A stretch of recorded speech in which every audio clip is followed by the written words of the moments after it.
So Navarro wants to know, regarding the clause you changed in the Constitution, what if the members step back in good standings but use their part for monetary gain or to try to do stuff on the unders? They would get whacked, right? I think I understand this guy, man. Just some of the grammar I can't understand. But of course I said that I would allow the C's that had put in years of loyal service to go on with their lives, but this is also only if they phased out without creating or causing any discord. Anyone who started working against the organization, who threatened the organization, or who by their own choices became a liability to the organization would fall outside the perimeters of this clause. There would obviously be conditions, and these conditions would require you to keep your secrets to yourself, not to start providing training to law enforcement, not to interfere with the organization's street business, not to start trying to collect the organization's money fraudulently by leading people to believe that you're still an active member of the organization, etc., etc. These guys know what these boundaries are.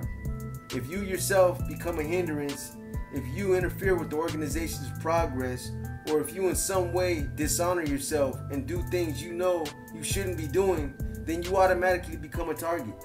That all goes without saying. But if you reach an age to where your physical capacity is no longer beneficial to the organization,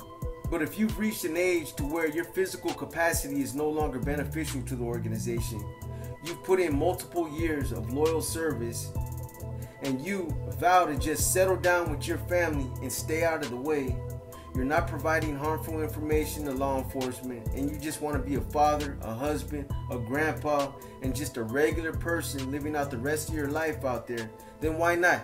Why not let someone like that go on in life? He's not a threat, he's not interfering with anyone, and he's not hindering the organization's progress. This is a win-win.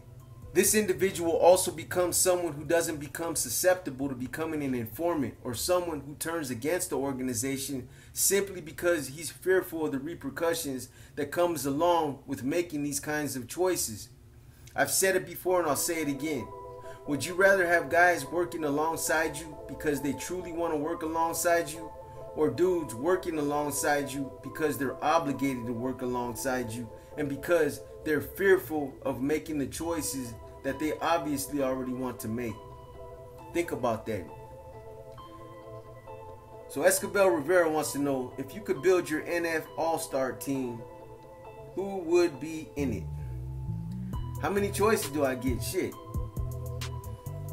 How many picks do I get? I'm going to pick both active and former NF members. Of course, myself, Skip, Corny, Silencio, Sleepers, Lucky, all from San Jose, Pinky from Rancho Cucamonga, Chino Smith, Mateo, Bubba, Smokey, Copas, Capone, Wino, MC, Paki, G Money, all from Salinas, Big Roach, Little Roach, Dreamer, Nicoya, Weasel, all from San Francisco, Spider, Sniper, Knockers, all from Sacra, Wino, Palucas, Chino, all from Oakland, Chino and Silver from Tulare County, Toro from Decoto, BJ, Alex, and Pelon from Watsonville, Mad Dog, GQ, Spider, RB, and Happy from Stockton and Lodi, Joker, Mendoza, Manzanas, Babo, Casper. Shit, there's more, but these are just a few. That's a wrecking team right there, man. So Tommy Wilson wants to know, what group has the most Chomos? Oh my God. From your time in the pen, and did you ever get a chance to smash on one? Of course. I mean, no disrespect by answering this, but a lot of Chomos are older white guys. That doesn't mean that the whites tolerate it or that they allow it, because they don't. But from what I've seen, a lot of them are older white guys. And yes, I've had the privilege of smashing on a few. Both of them were in the county jail. I was able to get one after this white guy I knew picked a lock to a section where they had one housed. This fool actually picked the fucking lock. We gave this fool the blues. I hit another one on the 6th floor in the county jail that we discovered had paperwork on him. So JD wants to know, do you know of any old school dudes from Hampshire? Of course I do. It's been a long time, but I remember Snoopy, Pablo, Junior Marty, Ears, Capone, Wallace Johnson, and another homeboy they called Tigre. Like I said, it's been a long time, but I used to know a lot of them cats from Hampshire. So Henry Marquez wants to know, after Mike Q and Brown Bob's bad calls, you figured they would get it right. Tibbs' situation should have never happened. It sounds or it sends the wrong message to anyone who's still down for the cause. What's really going on? Yeah, man, all three of these hits were bad calls in my opinion, but all three of them were carried out to serve different purposes. Mike Q's hit was just a bad hit all the way around, and it was money motivated. That's about the worst black mark in the organization's history that's out there, and this is something that's widely known. The organization as a whole had no underlying motive or purpose for this. This was more personal, and it was orchestrated by a handful of individuals who I would consider to be renegades or tyrants. Brown Bob's murder was another bad hit that created more strife within the organization than good. But his murder was sanctioned, and the underlying purpose was to serve as a warning up and down the ranks more than anything. The warning was clear, that nobody was above NF law regardless of rank or position. If you abandoned your responsibilities, or if it was determined that you were no longer working in the best interest of the organization, that you would be touched, period. That was the bigger objective that went beyond just killing Brown Bob. I know there was speculation going around that he was working with MAG, Mothers Against Gangs, and that he covered up the NF tattoo on his back, but the main reason he was killed was because he went AWOL, and more importantly, because he was officially charged with treason due to his position with Big Smiley not being clear. His mistake was not making his position concrete clear, and because of this, it was assumed that he was in cahoots with Big Smiley. So Boss with the Sauce wants to know, or wants to say, loved your book and content. That's why I'm a loyal listener since day one. I'm completely enthralled with the Cali prison politics, which is nothing like the way prison is on the East Coast. I'm born and raised in Philly and grew up in the heart of La Costa Nostra and being around the Italian mob on a daily basis. So he has multiple questions. Has there ever been any high-ranking or made member of any of the big four that you know of that were from the East Coast, not born here, but lived out there most of their lives? Say a Spanish cat from New York City or Philly gets jammed up in California while on vacation or some shit and gets sent to the pen. How does that work with clicking up? Do they just pick a side, or would it most likely be what area of California they got pinched in? If they got pinched in Northern California and the county is ran by Northerners, they would pretty much side with them since that's the dominating clique where they await their time. Also, if they aren't from a California street gang and are completely unknown, would they even be embraced if they prove to be solid? Respect to California and the West Coast from an old Dago on the right coast. I'm not sure if he was originally from the East Coast, but I know there was an individual who was called Manzanas who had family in New York and then moved back there after he paroled. Manzanas was a high-ranking NF member who was also involved with killing Cheyenne as well. As to your second question, it would depend on that individual himself. I actually ran into a guy from Chicago and he chose to ride with the Norteños. This guy could either ride with the North, the South, or whoever else he identified with. Sometimes someone like this might even ride with the others, the Polynesian card. Whoever he decided to run with, no matter who it was, he'd have to be down with their politics and ride with them whenever they got into a conflict. You indicated or asked if it might depend on where they got pinched at. That's a possibility, as it might determine who he relates more with, but there is no clear protocol on this. A lot of it would just depend on him and where he wanted to place his loyalties. And finally, as to your last question, it wouldn't matter if he was in a gang or not. All that would matter is if he's a solid dude. The other part of it would obviously be if the individuals he chose to roll with embraced him as well. Again, I think all that would really matter is if he was a solid dude and if he carried himself well. So Don Miguel Gonzalez wants to know, have you ever been present when an associate of your previous organization was wrongfully deemed no good? And if you were, was there anything, anyone or yourself speaking on the individual's behalf?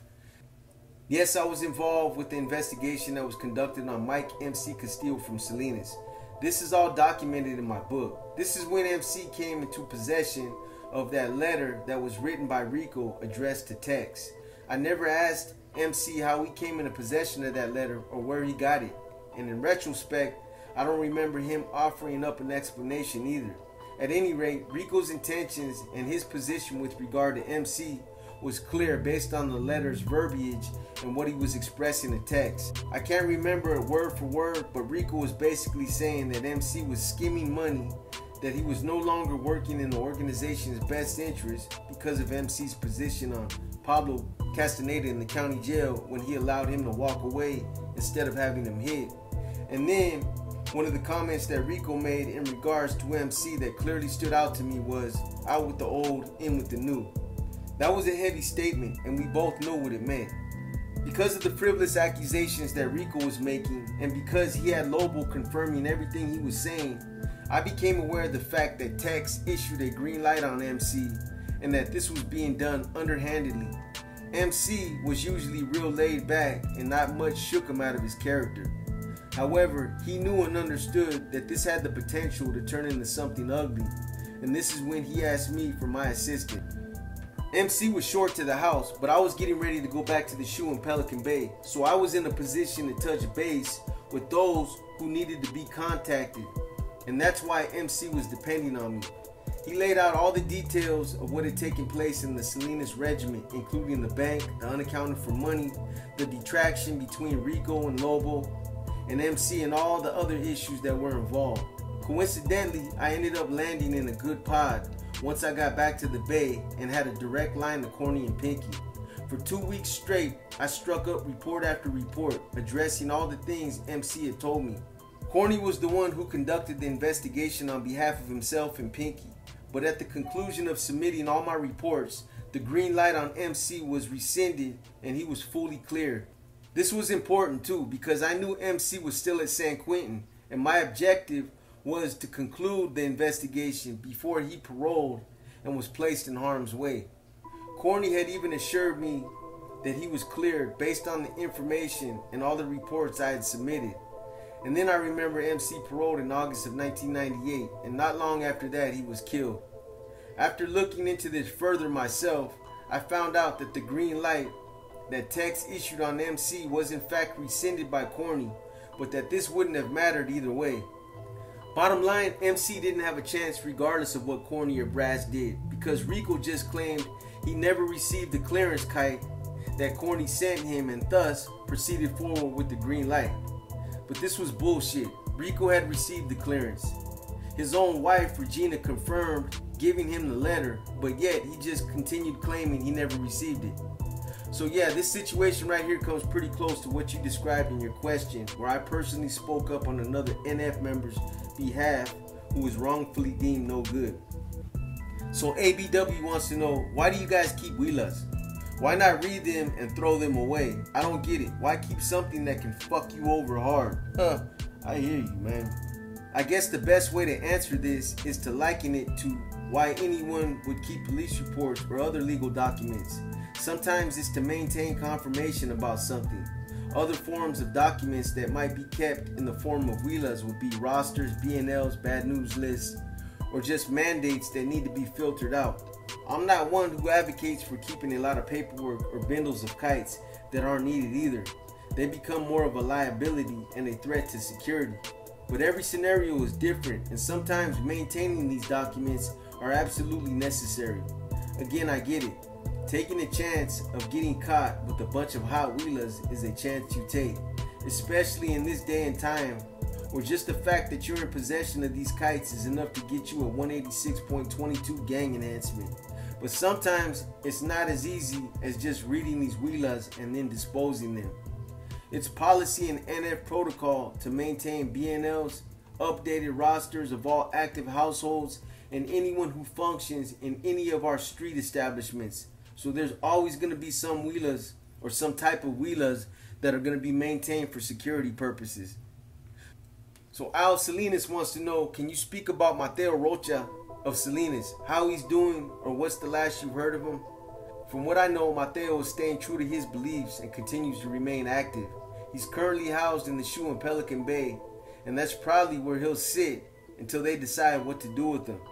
Mateo's in a precarious position right now. On one hand, he's considered to be a renegade in the state system, but on the other hand, he continues to be embraced and honored by the federal system for remaining loyal and for staying true to his beliefs.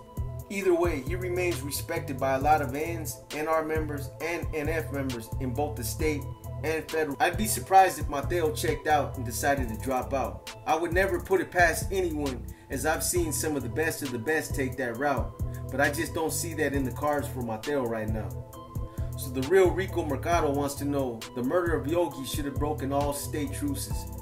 I've addressed this situation in a number of different Q&As, and I've even did a spill on Yogi himself. And I've always agreed on one thing, exactly what you alluded to in your question or your statement. Or should I say your statement? I agree that this situation should have been the reason why the state truces should have never been honored, at least between the Africanos and the Woods. It's clearly justified. The AB knew this had the potential to threaten the truce when they hit Yogi, and yet this didn't stop them. I would have been seeing red, and I would have felt like the AB betrayed this agreement when they moved forward with hitting Yogi. There's not much more that I can say about this. It's as simple as that. So Edward Duran wants to know, I'm confused about the NF ranking system. What does a C mean? Huh? As far as the ranking system and what a C means, a C is a carnal. It means brother in Spanish, a member of the Nuestra Familia. As far as the ranking system, this is the short answer. The NF has a category system that ranks its members by grade and status. There's 3 categories, with Cat 1 being the lowest and Cat 3 being the highest. Cat 1 members are new members coming into the organization. Their whole purpose is to study and absorb as much NF schooling and NF history as possible. They're considered unproven and are not considered to be part of any leadership circle. Cat 2 members are members who know the NF schooling, they have it memorized, they know the correct interpretation, and they can now become teachers for the Cat 1s. They are still not fully proven, and these guys are the ones who are likely going to be appointed as the regimental commanders for the street regiments when they parole. Cat 3 members are the spit and shine. This is the management level. These members have proven their loyalty and have shown unwavering loyalty. There is no status higher than the Cat 3. Just based on the fact that you've been voted in to fulfill a position as one of the 3 generals or as a member of either the GC, General Council, or the IC, Inner Council, doesn't mean you have more rank than any of the other Cat 3s. All this means is that you've been delegated more responsibility and that you've been voted in to fulfill a position. But these kinds of upper management positions are always chosen from the Category 3 pool of members. So JR Flores wants to know, why did Tibbs get hit by Cuete at Mccrary Usp? I thought Tibbs was the guy that couldn't get touched. I already addressed this in another question and in an interview I did on Gunner's channel. I don't know where you heard that Tibbs was the guy who couldn't get touched. Everyone within the organization, regardless of position, rank, or status, is expendable and can be touched. I would agree that I myself thought that Tibbs was more secure in his position within the NF than a lot of others below him. But I would never say anyone is beyond being touched, especially if they violate NF law or the ethics and dictates of the NF Constitution. But in a nutshell, this is what I think happened. Tibbs was set up with DC in the Bay for a long time, and those two had a pretty strong bond. I think Tibbs might have expressed his support for DC and the whole end to hostilities agreement DC is honoring in the state system. This agreement is being perceived as being treasonous by a lot of the leadership in the federal system, and they don't agree with it. But I think Tibbs might have been a little too forthright about his personal opinion and that this wasn't accepted well by the others, like Corny, Pinky, and Skip, and maybe Mad Dog. Tibbs wasn't a threat, at least not physically.